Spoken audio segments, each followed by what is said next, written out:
right, well, good morning, everyone. Just a real quick introduction. My name's Jeff Haggerty. I'm out of southern Michigan.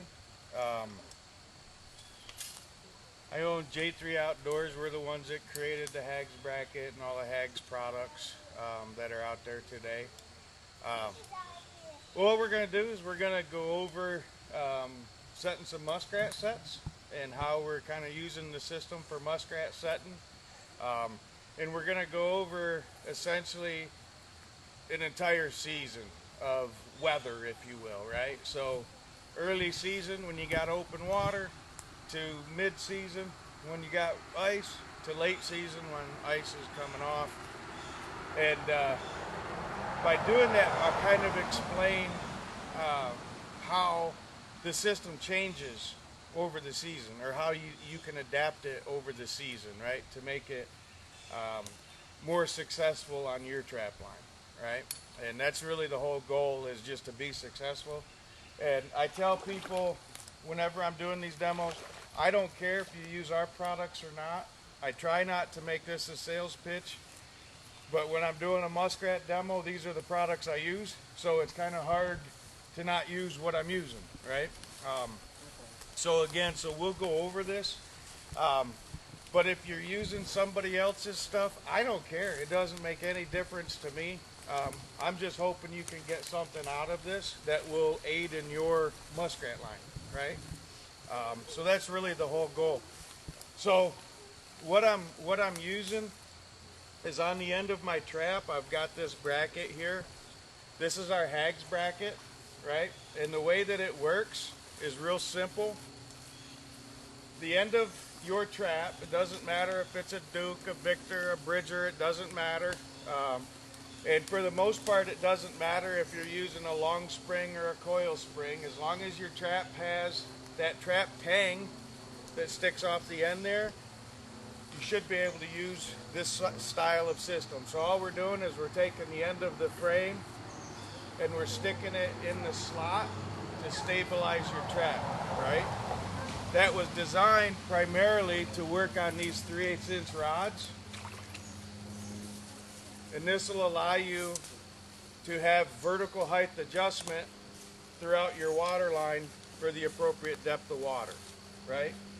So that was the primary concept, right? But like when I look here, this is a prime example. Whenever I'm trapping a body of water like this, I don't only want the muskrats, right? My goal might be the muskrats. That might be what I came here for. But when I see these coon tracks, like right here, oh, I want to catch him too, right? Or when I see the mink tracks or whatever, I want to catch them too, right? So what we did is we put a larger hole in the center, and that'll allow me to run a stake through it if I want to use a stake. So if I want to anchor it like a stake swivel and not put it on a rod, right, I can do that. It's also got a drowner. So it's got a drowner lock on the back end of it. If I wanted to set this up for a drowning situation, I can do that. The whole goal is to minimize the amount of time I'm digging in my pack basket, looking for a specific device, a stabilizer, something, right? That is either underneath all of my junk or I've dumped it in the water or whatever, right? I simply want to grab my trap. I've got everything I need, right, to work this entire water line, right? So that was kind of the primary concept and the goal around the design, right? And when we came up with the spring clip, which is for our body grip traps, the same concept kind of stuck there. And it was all around, I have a military background, and it was ingrained into our skulls to keep it simple, stupid. Right? And so the goal is keeping it simple. So our stabilizer, even on our body grip trap, is always with us, right? So again, you're not looking for something under your pack or in the bottom of your pack, bottom of your boat, whatever. It's always with us. And it was designed to where you can still run sticks and lathe and H-stands and every other device that's out there on the market. It doesn't limit you, right? But if you're using a system, it enables you to be more efficient, right? So again, that's the entire goal of when I'm running this. I want to be efficient, right? And so we'll go over a few scenarios here on how we're doing that. So early season, and you could look at this as a river system, or you could pretend it's a big marsh, right? It doesn't really change, but in a river system, I'm running, if I'm after pockets, you know, pocket sets, or if I'm after muskrats, I'm running a lot of pocket sets, right? But when I come down here, I'm usually not carrying a ton of tools, right? So I don't carry all the spades and all that stuff unless I'm only going for mink and muskrat, right? Then I'll come in with a spade, I'll dig a pocket set, I'll bed my trap in front of that pocket set, stick a rat carcass up there, or stick whatever my bait at the bait of choice at the moment is, and I'll have my pocket set, right? But again, I'm looking for opportunity, and I'm running these rods in the early season, and I'm mostly setting a top edge style set, right? If you're not familiar with what a top edge style set is, it's anywhere where the mink, muskrats, coons are crawling in and out of a body of water, right? So if I look over here at this log, right? So if you were to pretend that log had muskrat droppings on it, right? I can assume that he's crawling up and out of the water onto that log, right? So very simply, I can set that. Let me show you how I would set that real quick.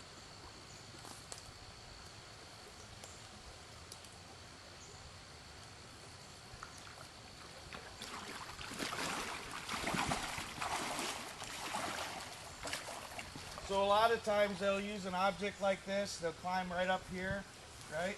They could be climbing off the front, doesn't matter. But if you locate where they're climbing in and out,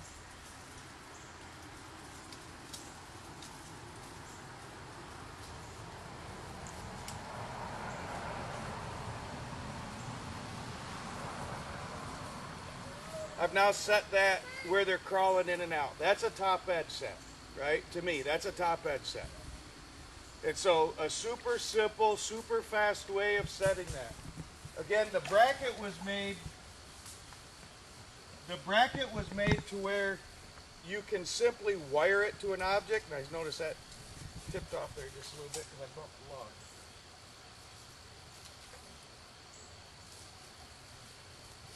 But the bracket was made to where it's got different slots, it's got different holes on it. You can wire it to an object if you want to.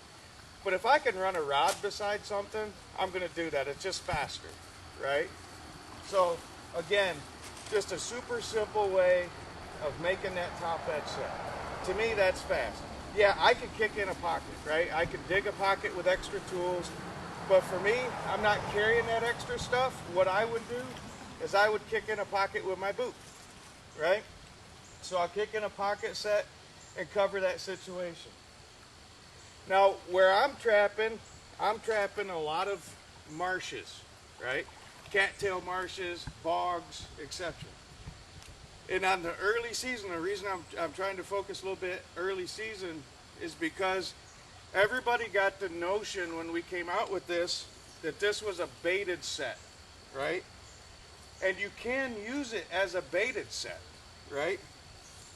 So you can drop it below the water surface, and you can take a bait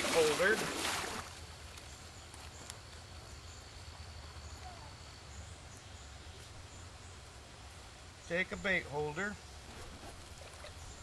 and let's pretend we got some bait.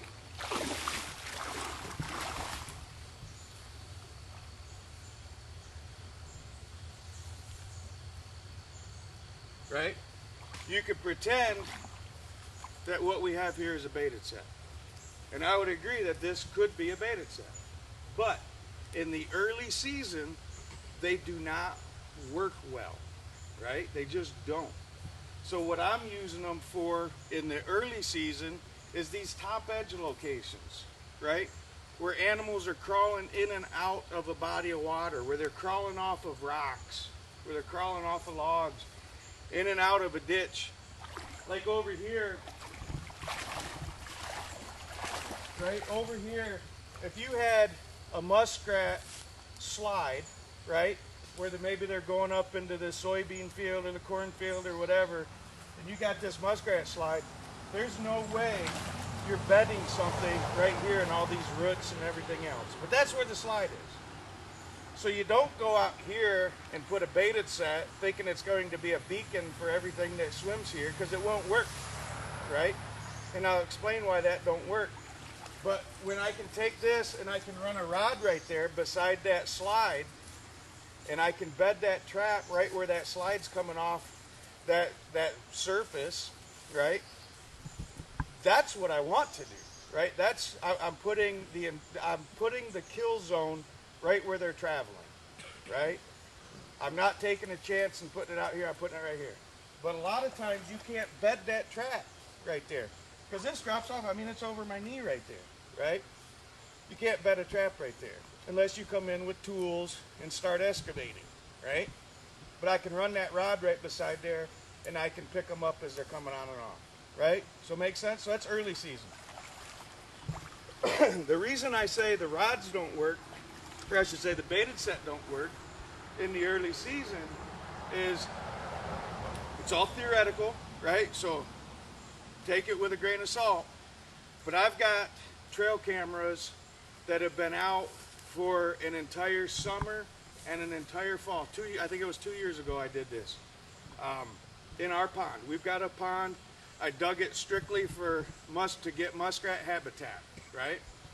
And we can walk out our door, I can watch the rats, right? So I put baited sets out there. I wanted to really try and understand how they're working the baited sets, right? In the summertime, I would have a baited set. I'd actually have a whole bunch of baited sets scattered throughout the pond, and I would use carrots, I'd use apples, I'd use parsnips, I'd use radishes, I'd use synthetic stuff, right?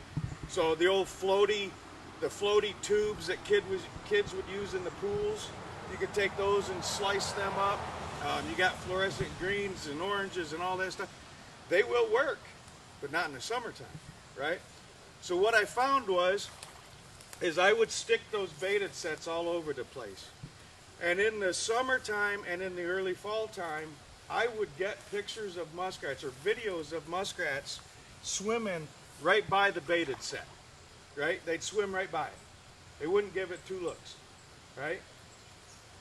Almost every one of those would be swimming by with roots in its mouth, right? It's going and it's grabbing its favorite food source, and it's stocking up either for that night's dinner party or for what's coming in the wintertime, right? So they're building their stash, right? Just like there's situations when you're coyote trapping, a coyote's going to go from point A to point B, and there's nothing you can do in the center to stop him, right? Same thing with muskrats.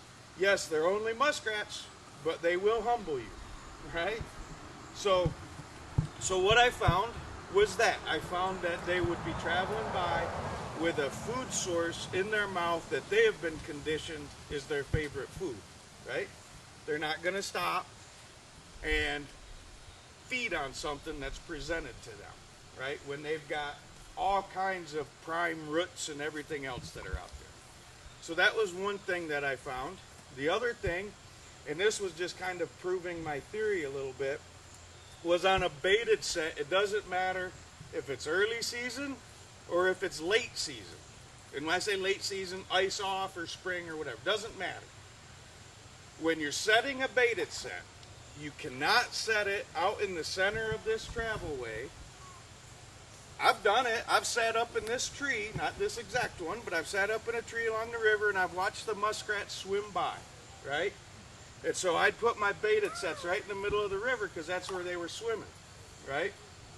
But I couldn't get them to stop and feed there, right?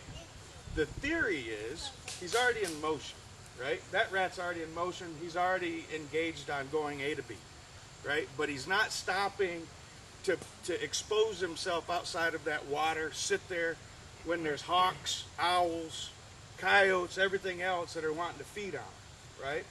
But if I take this baited set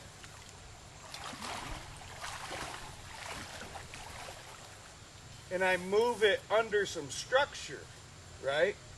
This could be structured just like this. It could be a grassy overhang along a river, like the weeds are overhanging over there. It could be over there. If there's rat sign over there, that's where I'd put it, right? Or it could be in the middle of all the cattails, right? Where all the cattails are. Or an ice shelf. That is structure, right? When you move your set from the open water to the structure, your catch rate goes up, right? So there's a theory of why, and I believe it's because of all of the birds of prey, right? I don't believe the rats are comfortable to stop and feed in the middle of an open area, right? I believe you've got to get up under something to make them comfortable to stop and feed. Again, it's a theory, right? But those two things alone taught me a lot, right?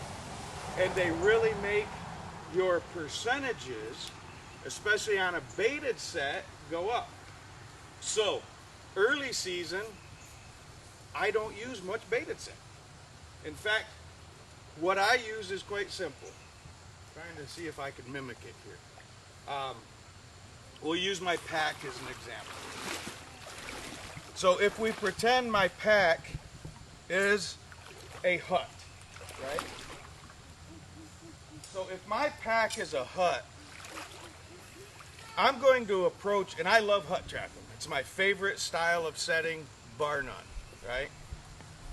When I approach that hut, I'm approaching it with 4 traps in mind, right? Or 4 sets on that hut, right? Or I should say around that hut, right?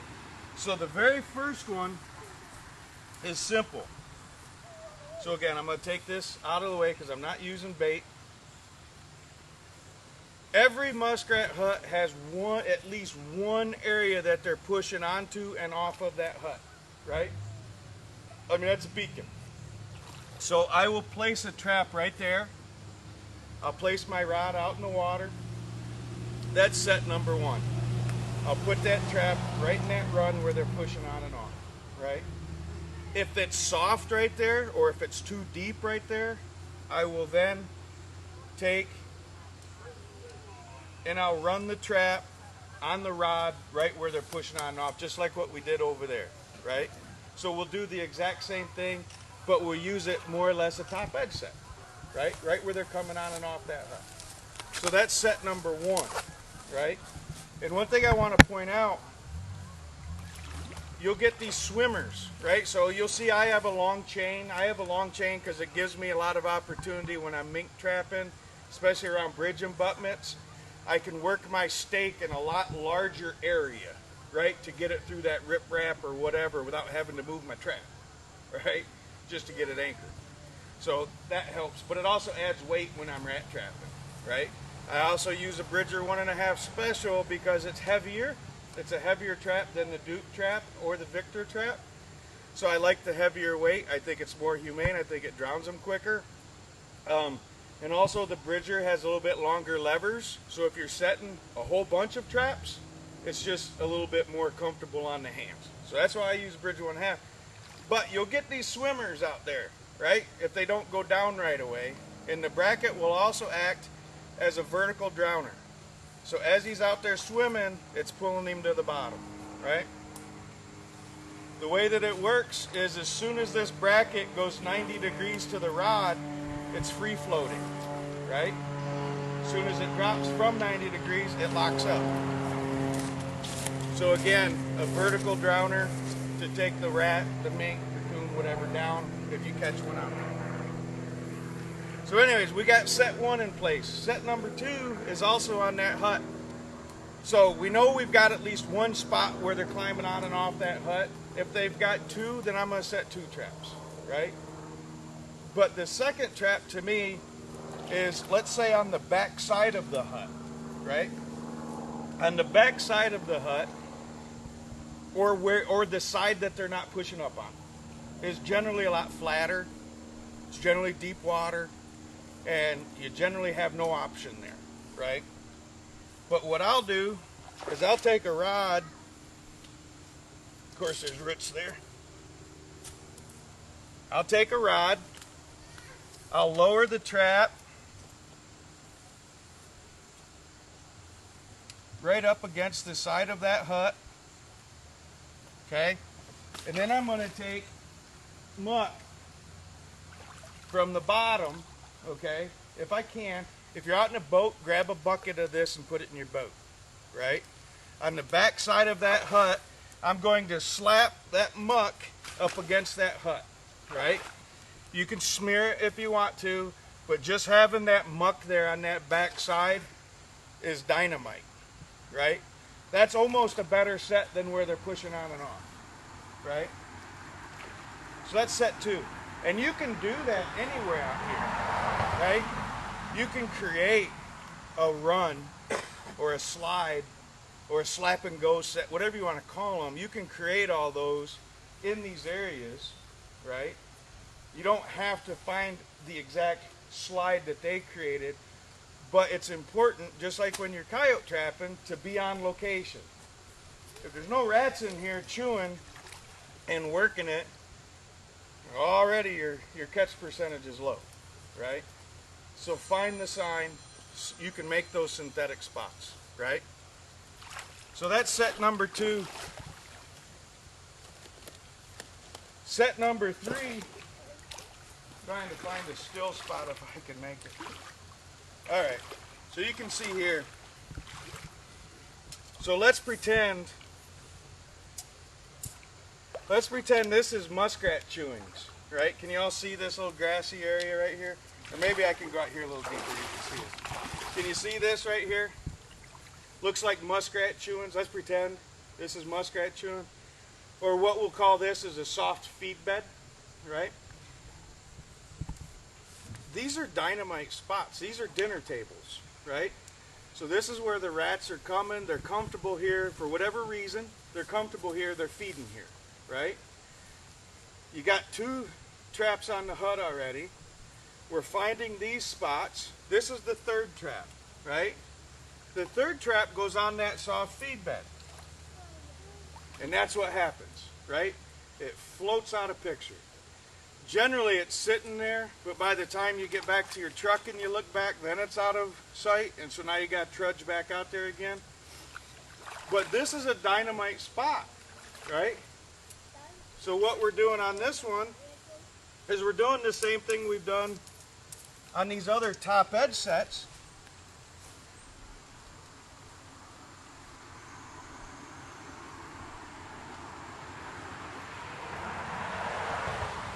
Is we're creating a top edge underneath that soft feed bed, right?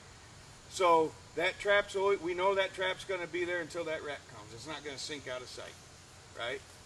Now, if those are shallow, right, and there's no reason it's going to sink out of sight, you know what I mean? Stake off to the side. You don't need to go through the middle of them, but that's dynamite, man. That's fast, okay? That's fast, it's easy. The old way of setting these, the way that we used to set them, is we used to have to, walk around. We would have to grab material, and we'd have to make that soft feed bed a firmer feed bed, right? We already know he's coming here, but we got to make it support the trap now, okay? This is just faster. That's it. You can still do the old method if you want to. This is just faster. This is what I do, right? It's just faster. The 4th set is very simple. It's the wild card. In the early season, it's the wild card. And that's our baited set, right? So I'll now drop in a baited set. If I know rats are working this area and I can see rats over here, I'm going to put in a baited set, right? So as you can tell, somewhere between 10 and 25% of my traps in the early season are baited, right? That's it. I'm using it for everything else, right? Culverts, perfect way to use this, like that culvert down there, okay? Perfect way to use this would be to set this right in front of that culvert. You got that culvert just like this, no bait. You got that culvert right there, okay? Set it right in front of that culvert. It's a great way to use it, right? Again, just fast, Okay, so that's one. So that's the 4 styles that I'm using. Again, it doesn't really matter if it's river or marsh or whatever, but it is more of that top edge, right? Now, when we start getting into ice, right? So we're in that icy season. All my sets are going under the ice for the most part, right? So it does not matter to me, and I'm raising this up just so I can get to where you can see. So it doesn't matter to me in the icy season if I have my trap like this or if I have it on a 45-degree angle. Now, some of the older trappers, the ones that taught us, right? Some of the older trappers that are used to running the board set. So a board set, if you remember, if you pretend this is a 1x3 or whatever, you would carve a hole out of the ice, and you would slide that board in at a 45-degree angle, right? It'd have 2 nails on it. One to hang your long spring trap, and one to hold the carrot, right? And that carrot would be right at your jaw, at the trap jaw, right? To me, the only reason this was done was because there wasn't an easy way to stabilize your trap level, right? So that gave it somewhere for that trap to hang and rest on, right? But those old timers, God bless you, but if you're the ones that still need to have that 45-degree set, rotate the bracket over.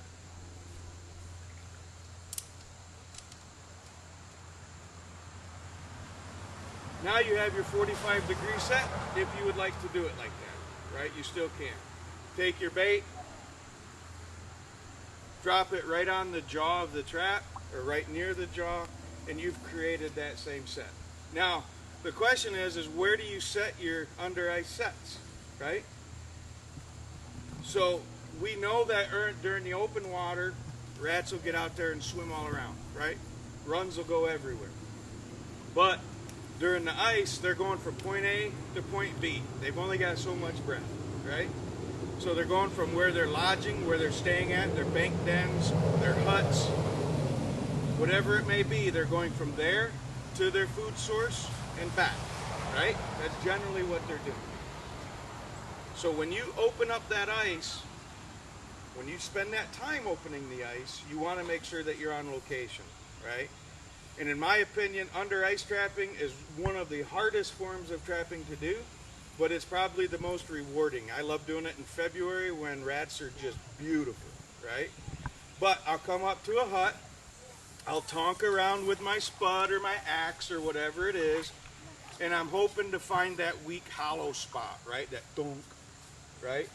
Then I know that I found that spot. I'll take my spud, hopefully within 1 or 2 strikes I've opened it up, and hopefully if I'm on location I get a little bit of chewing or a little bit of sign that pops up into that hole, right? Then I know I'm on location, right? Now, if you're one of the lucky few, or if we have a lucky season and it's clear ice for many weeks or even a few days, get out there when it's clear ice and mark where those bubble trails are, all right? Mark where those bubble trails are coming off of those hut areas, the bank dens, the feeding areas, mark them. Even if you don't have time to trap at that point, right? At least go out there and make a mental note or hang some sort of flagging or something, because that's a very, very opportune time for Mother Nature to allow us to see exactly where they're going, without going out there at every hut trying to feel around in the dark, basically, right? Because you only get a few days of that. Then that ice turns milky, or we get covered with snow, or whatever, right? But that is, in my opinion, how you locate those areas. You're looking for where the runs are going through the cattails, etc. Once you find those, use that set. The other set you can use that I like to use, so I built a, you're familiar with the jet sleds or otter sleds or whatever, the black plastic sleds? Well, anyways, I went and I grabbed a jet sled and I made an aluminum rack for it. That aluminum rack sits in that sled. It allows me to put 7 or 8 dozen rods in it. I can mount my ice auger on it. my hatchet, and then all of my traps go underneath it, along with bait on the front of it, right? So it's just a pretty compact unit, right? But when I'm carrying my traps out there, I'll carry everything, right? I'll carry foothold traps, I'll carry body grips.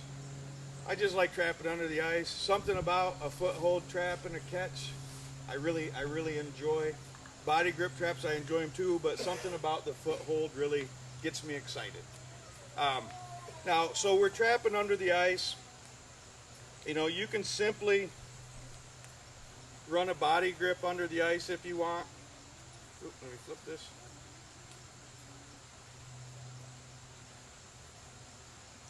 When you're under the ice, how deep do you go under the ice? About 6 inches under the surface of the ice. So when you bust those areas open you think rats are in, if they're really using it, one, it's going to be super hollow and or super thin. And the reason it's thin because they're right up next to it, right? They're right up next to the bottom of that ice.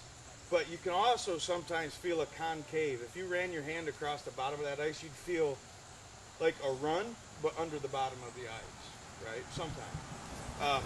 So I set them to where the ice is right here, right? Same thing with a body grip, okay? Couple things to make note about a body grip trap under ice. 110s are great traps if you got them. They suck if you got 160s, right? Especially single spring 160s. And the reason I say that is you can literally have a muskrat trip your 110. You can kill that muskrat, but he'll be floating and not in your trap, right? And there's some reasons why. Again, theories. There's some theories as to why, right? A lot of people will put their triggers top or bottom, right? It's based on what they're using, right? If you go triggers top or bottom and you have a muskrat, let's pretend, because I don't have underwater footage of this, but let's pretend the rat puts his feet on that bottom jaw, right? And he pulls at that carrot or apple, whatever, but he pulls at the bait and that 110 trips, okay? That trap's this big. It can push its feet, right? If you push its feet, you're pushing its chest, you're pushing everything back out of the trap, out of the way. If those jaws are short, like on a 110, they can sometimes hit them right on the nose and kill them without making the actual catch. I've seen it, right? I've seen it done. So there's some things you can do to prevent that and still use a 110 but make it more successful. And the first thing you can do is turn your triggers to where they're on the side, okay? So when he's pulling at that and his feet are here, when those jaws close, it's pulling his feet together, not pushing him out, right? So that's one thing you can do to increase your chance of success with a 110, okay? The other thing you can do to increase your chance of success with a 110 is get rid of the 110 and go to a 160 single spring. This has become my all-time favorite waterline trap, whether it's for mink or muskrats. I love it. It's what I use. I just had Nick Ernie make me up a bunch of I don't know how I'm supposed to be saying this. Sorry, Nick. But he made me up a bunch of 160 single springs. The RBGs, I'm going to run those this year and see how I like them. But I love his RBGs, but I'm just talking about under the ice, round, single spring. I'm sure they're going to perform awesome, just like his other traps. But anyways, so 160 style body grip, 6-inch trap. That's what I like. Again, triggers are on the side, right? Jaws are squeezing him in versus pushing him out. So those are things that you can do to increase your catch rate under the ice. The other thing that I like about this trap, especially under ice, is where I can mimic it. But let's pretend, so I'm out there, I'm pulling those 8 dozen rods around out on that marsh, whatever, and I'm setting all my under ice sets. And we all know, because we've all seen it, we see coyotes out there, right? Out on those marshes. They'll go and they'll mark a hut, right? Or they'll go over there and mark that hut. but we'll also come across mink, right? Especially when we get that fresh duff of snow. They like to do the same things. They're predators too, just like those coyotes. And they're going from hut to hut to hut to hut, right? And then you'll follow them, and they'll bore in that hut, and they'll come out the other side, and they'll go to the next hut and the next hut, and then they'll bore in another one, right? Well, you see those runs. Something that I discovered a few years ago was a cattail does not freeze solid. It grows up through, so it grows up, then the ice forms around it somewhere, I don't know, a foot high on that cattail stalk. Maybe it's 3 foot high in that cattail stalk, but it doesn't freeze in the center, okay?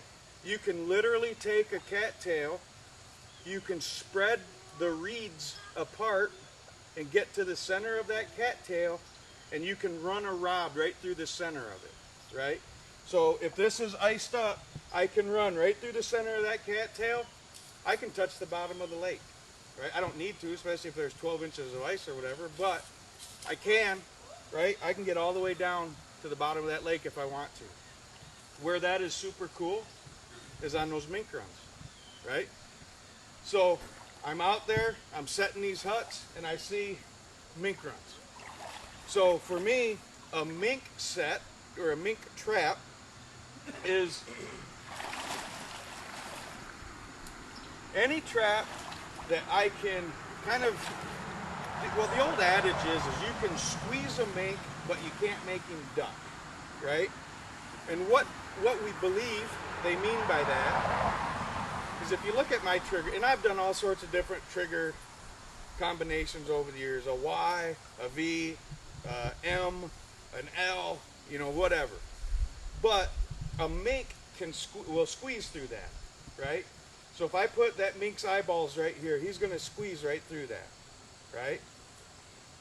I can block this down because this is a larger trap. I can block this down, right, with some stems, maybe a cattail, whatever. I can block it down to make sure he's going between my trigger wires, right? But if I turn it sideways, I put the trigger wires in his eyeballs, right? And again, the adage is you can squeeze them, but you can't make them duck, right? I don't know how true that is, but I've heard it from many and many old-timer mink trappers, and I believe it. Is it all the time a mink won't duck? No. But again, this is a percentage game, right? So if you can avoid putting it in front of their eyeballs, avoid putting it in front of their eyeballs, put the triggers on the bottom, or if you have to, put them on top, but I prefer bottom. So again, when we're out there and we're cruising that marsh and I come across that mink run that's got a cattail right here. I mean, you're in a cattail marsh, it only takes a second to find the right one that gets your trigger wires exactly where you want it. Put it just like that.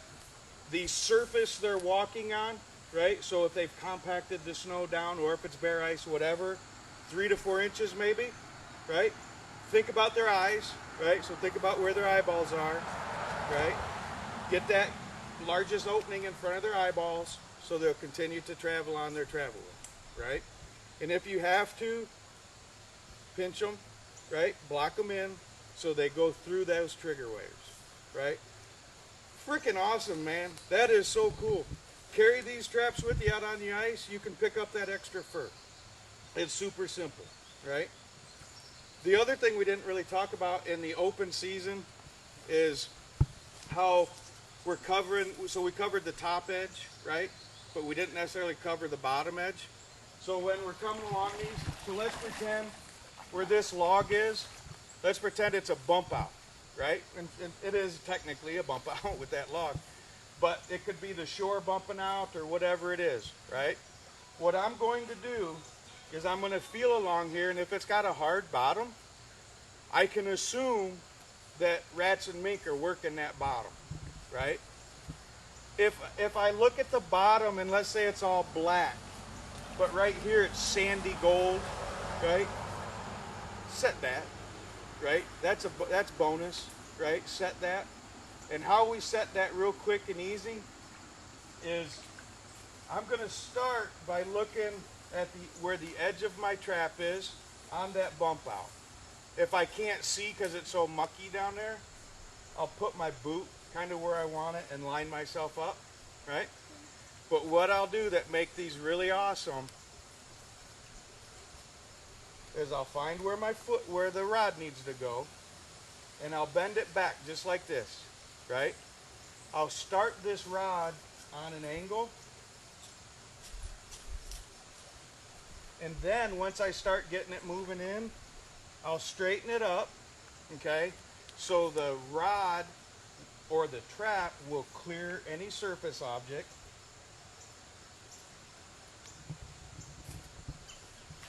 And I'll continue to push it in.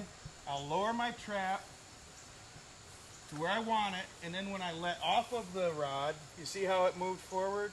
That just pinned that trap right up against that bump out. Okay? So I'm letting the rod spring the trap into that edge, right? That's it. So now I've got, so obviously we're trying to talk about muskrats, but we're trying to be opportunistic as well, right? We're trying to take everything we can when we're out there. Not being greedy, we're just being fur harvesters, right? And so I got that bottom, man, that's a good looking set. Got that bottom edge. Up on land, maybe I put a 110, maybe I put a 160, maybe I put a trap up there on land.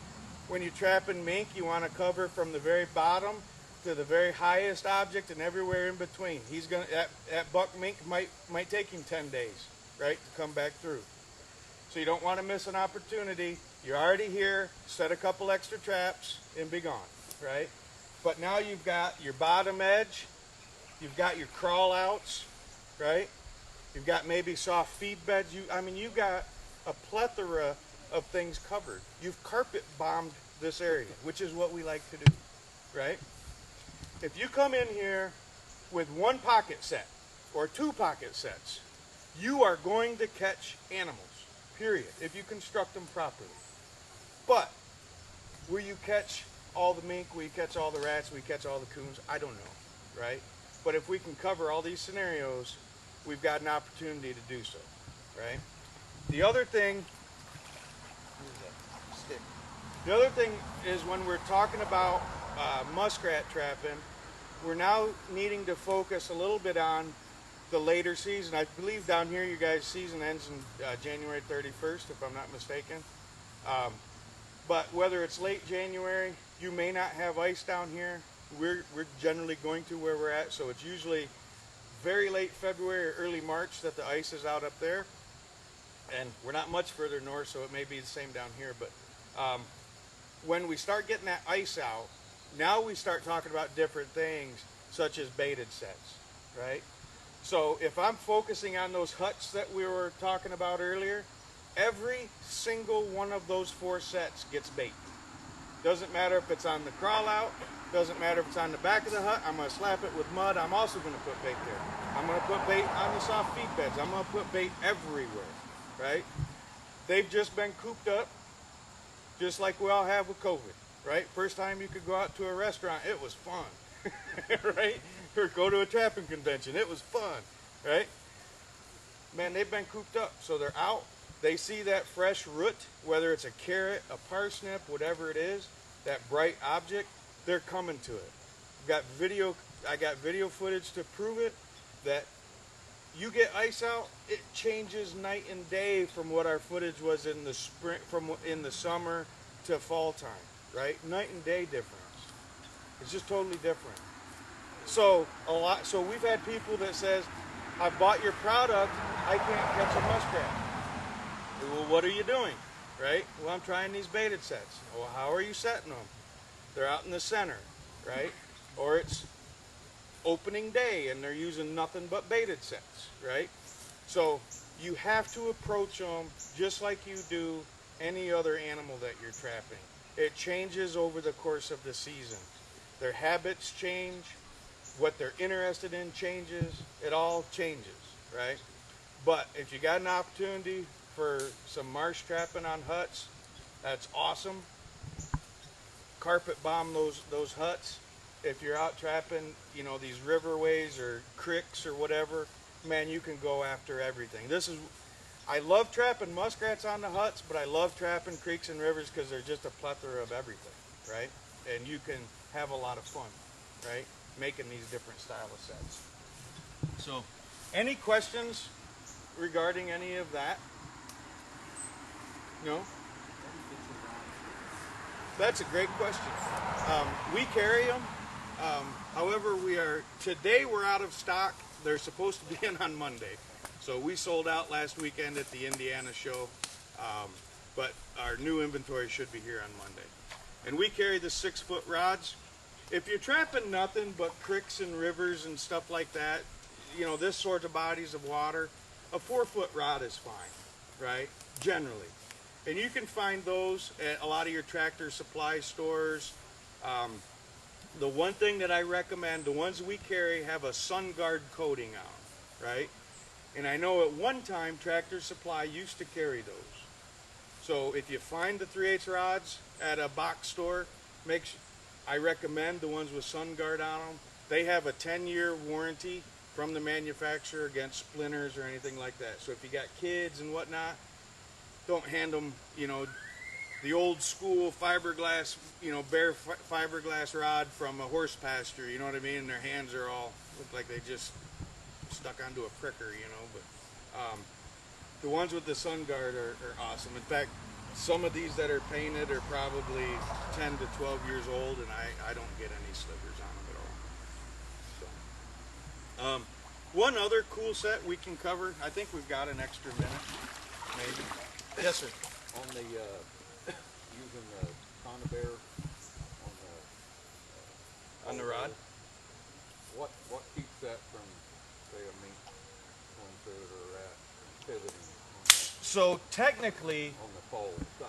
So technically, there's nothing that prevents it from spinning, right?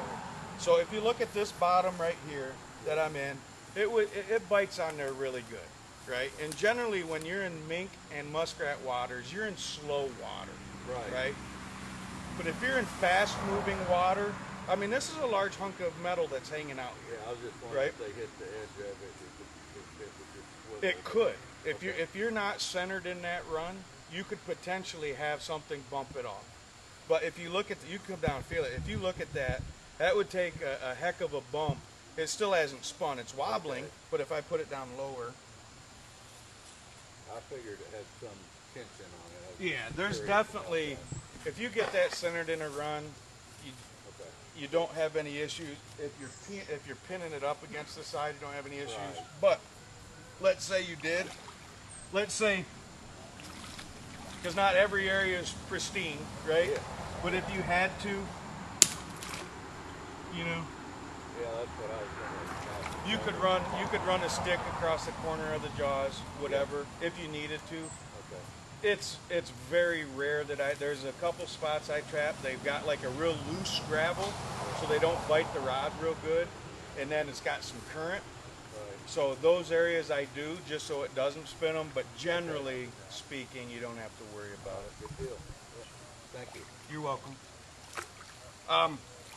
So the one other set, do we still have time? No one's kicked us out, so. I don't think there's anybody until 2:45 down here at the creek. Oh, we ain't gonna go that long. Don't tell him that. He'll keep going. Unless we break out some cold ones, maybe. All right. So this is really cool. Trapping these bodies of water in the early season can be problematic when we start getting that cold weather, right? Because we start talking about pocket sets, right? If I kick in a pocket set right there, what I did is I essentially created a dead pool, right? I created dead water, right? That's going to freeze right over top of my trap, right? Just like all along this edge is going to freeze first, right? So what I do is I take and I mount our bracket to the bottom of these tiles.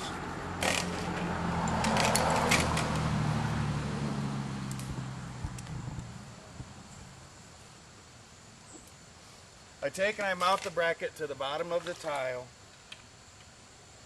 and then I suspend a foothold off of the front of it, right? So first off, I like to use a little bit the size larger tile, the corrugated tile. But one thing that this does is this allows me, trying to get it where everybody can see, this allows me, so again, if I put a pocket set here, that's going to freeze, right? But if I get it out into the current a little bit, that's going to stay open longer, right? I'm out in the current.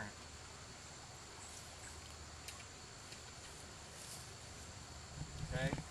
So what I would do is I would build this up.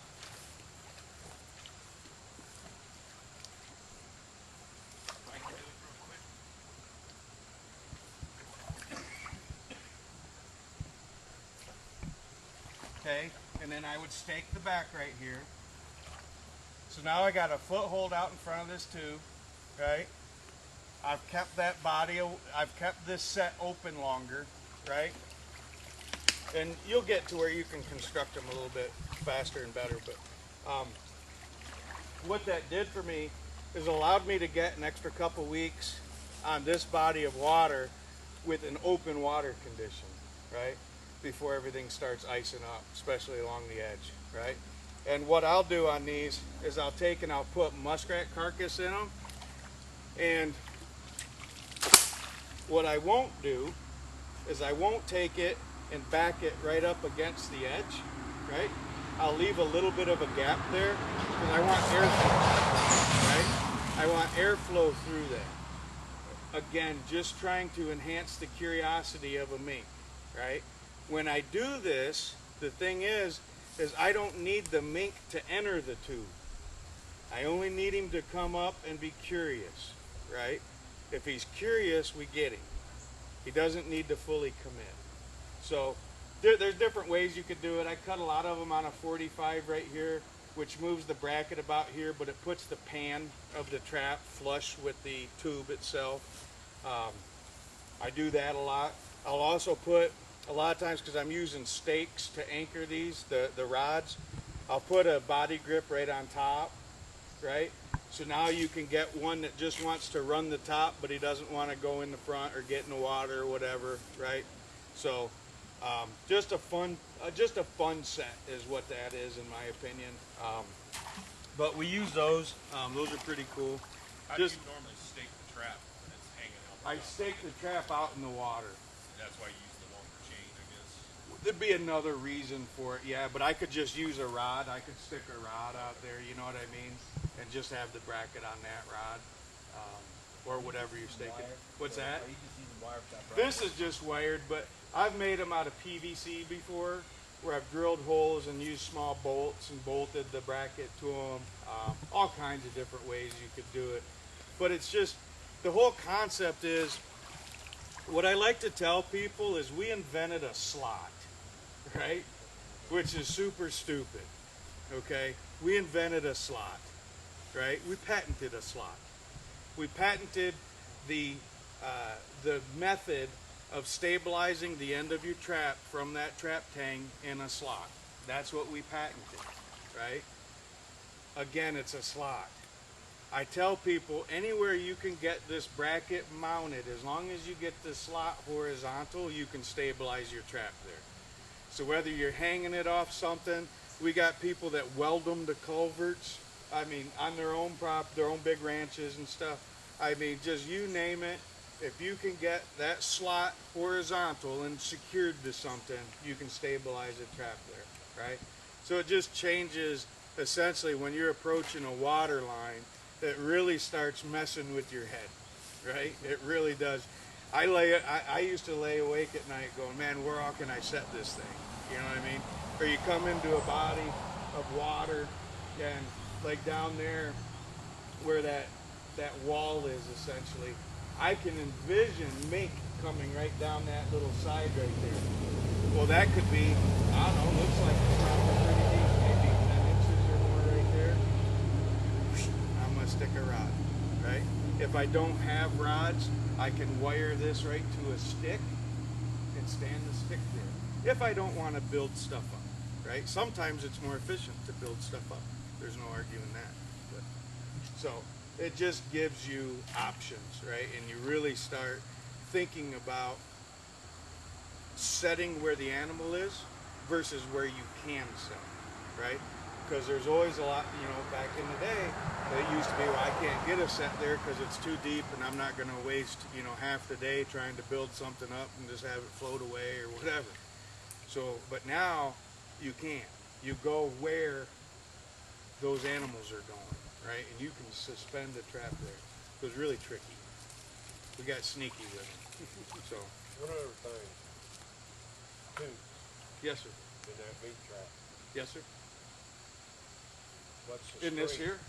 Or any of them, Okay. the strength taken off with it. So it's a good question. The strength of the rod is no issue, right? Coon is not going to break that. I've caught hundreds of coons in them, right? In a foothold trap. So if you get this, so I'll just show you. So obviously, I can push it in that far and suspend something off this rod, okay? But if I know there's coon in the area, I'm driving it down as far as I can, right? A coon generally will not pull this, right? But if he does, generally what happens, okay, is see how this, let me try and pull it.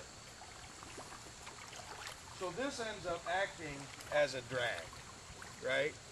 And generally they're tied around something right here. I've only ever lost one.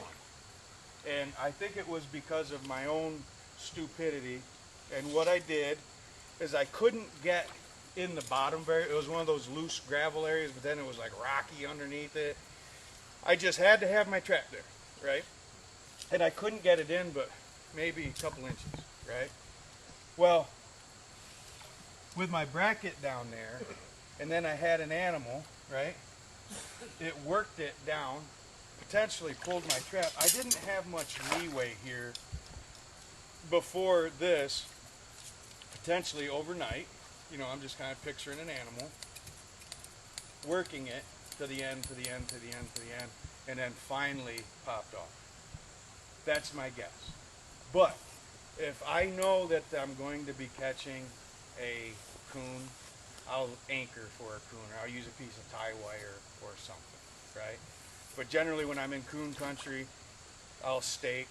I'm using pocket sets, those sorts of things. When I'm rat trapping, you know, it depends on the situation, right?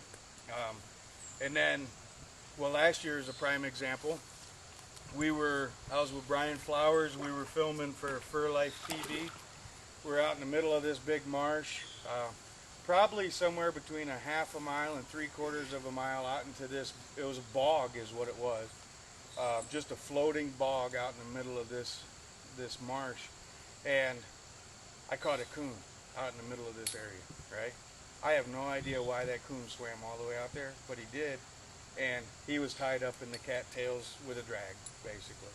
So it happens. Let me show you one other thing since we got time and people are still standing here. These are trail markers. When we're on a water line, I use a GPS all the time, but mostly on my coyote line or cat line, whatever, I'm using a GPS. But when I'm out on the water line, I generally don't, just because I'm putting in so many traps, right? It would take a lot more time for me, I think, to start marking everything. It's only 3 clicks. I got it to where it's 3 clicks, but it's still 3 clicks, right? And then it gets muddy, mucky, everything else, right? So I don't use my GPS out on the rat line. But what I use is these trail markers. I stopped using the flagging tape because they took too long. So you take a roll of flagging tape, you tie it, you come back, and you untie it, right? Unless you left them. But I use these. I clip them all over me. You'll see some of the videos or whatever we do. I'll have these clipped on me. These, I'll come up. I'll flag an area. if I know I've got 4 sets in here, like I said, I always set that hut with 4 sets, right? I put in 1 flag out. That's another reason I use an even number of sets all the time. If I'm coyote trapping, I always put in 2 sets minimum. If I'm rat trapping, I'm always putting in 4 sets minimum in that situation, right? So I'm using these, and I'm not putting them right where the rods are for the reason that y'all brought up, your coons. So if I caught a coon on this, down it goes the way it went.